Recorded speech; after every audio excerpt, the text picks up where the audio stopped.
2 Chronicles chapter 9. The Queen of Sheba visits Solomon. When the Queen of Sheba heard of Solomon's fame, she came to Jerusalem to test him with hard questions.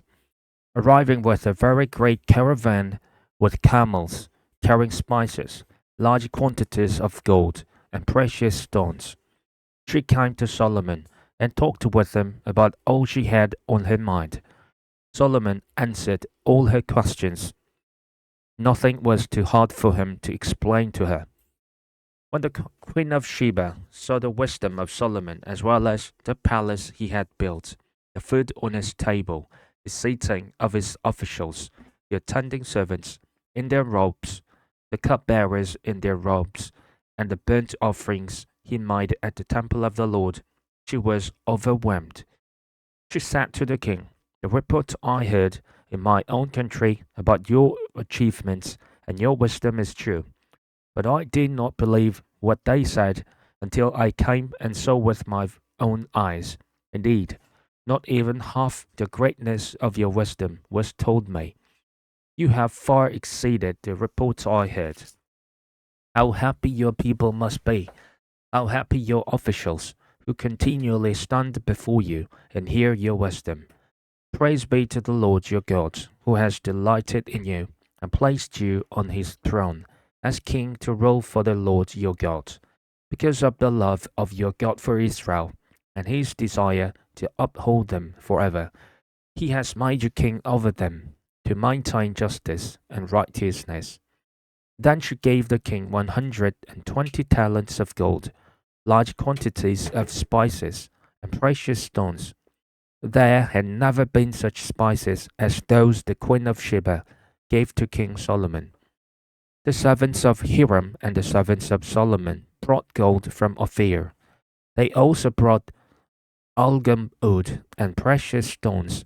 The king used the algum wood to make steps for the temple of the Lord and for the royal palace, and to make harps and lyres for the musicians.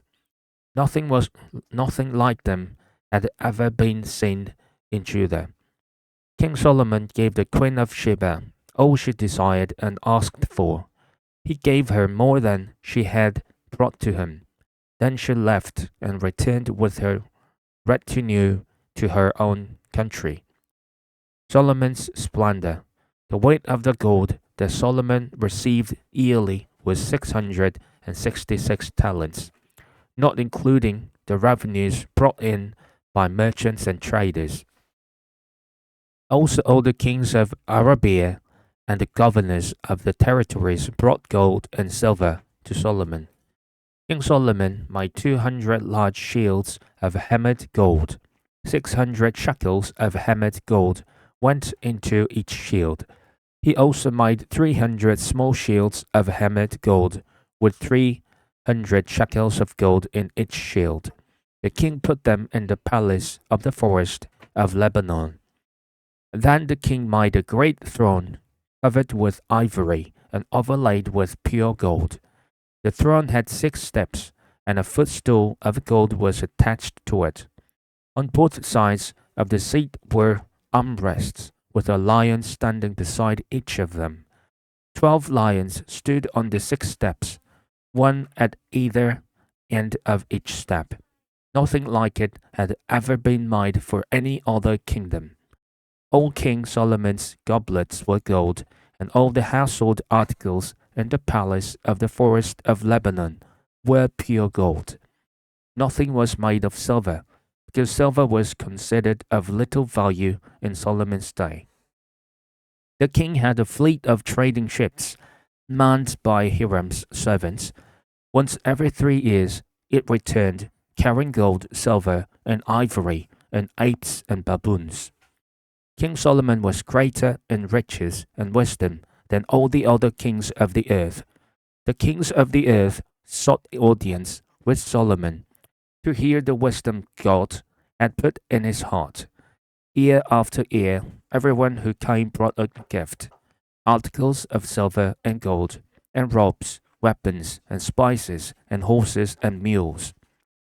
Solomon had 4,000 stalls for horses and chariots, and 12,000 horses, which he kept in the chariot cities and also with him in Jerusalem.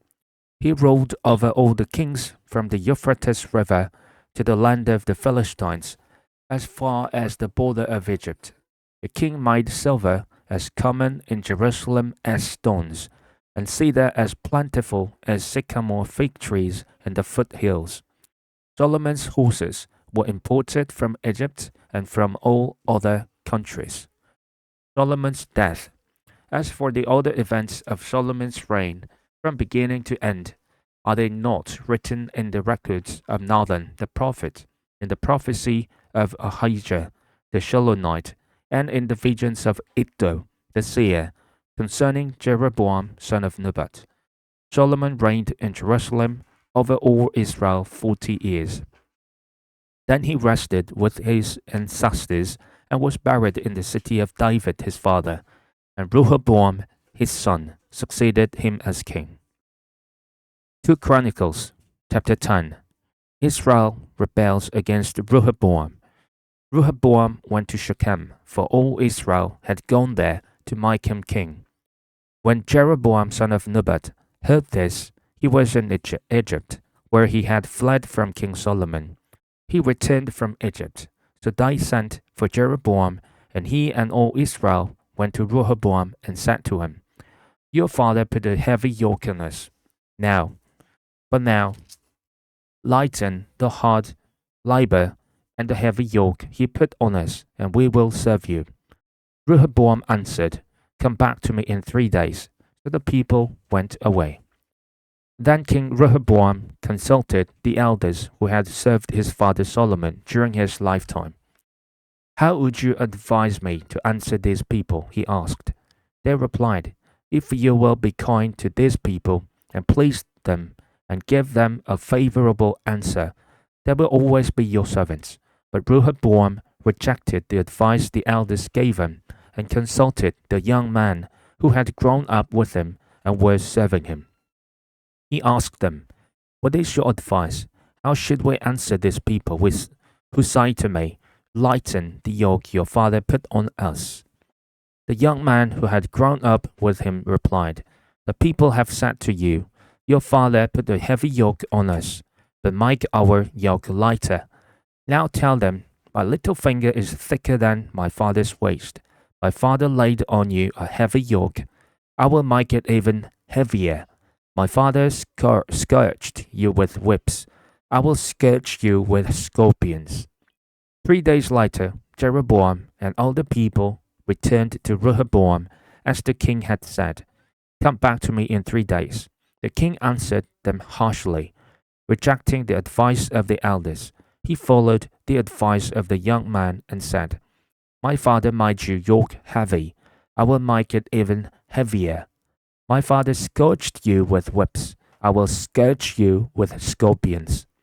So the king did not listen to the people, for this turn of events was from God, to fulfill the word of the Lord had spoken to Jeroboam son of Nebat through Ahijah the Shilonite. When all Israel saw that the king refused to listen to them, they answered the king, "What share do we have in David? What part in Jesse's son? To your tents, Israel. Look after your own house, David." So all the Israelites went home. But as for the Israelites who were living in the towns of Judah, Rehoboam still ruled over them. King Rehoboam sent out Adoniram, who was in charge of forced labor, but the Israelites stoned him to death. King Rehoboam, however, managed to get into his chariot and escape to Jerusalem. So Israel has been in rebellion against the house of David to this day.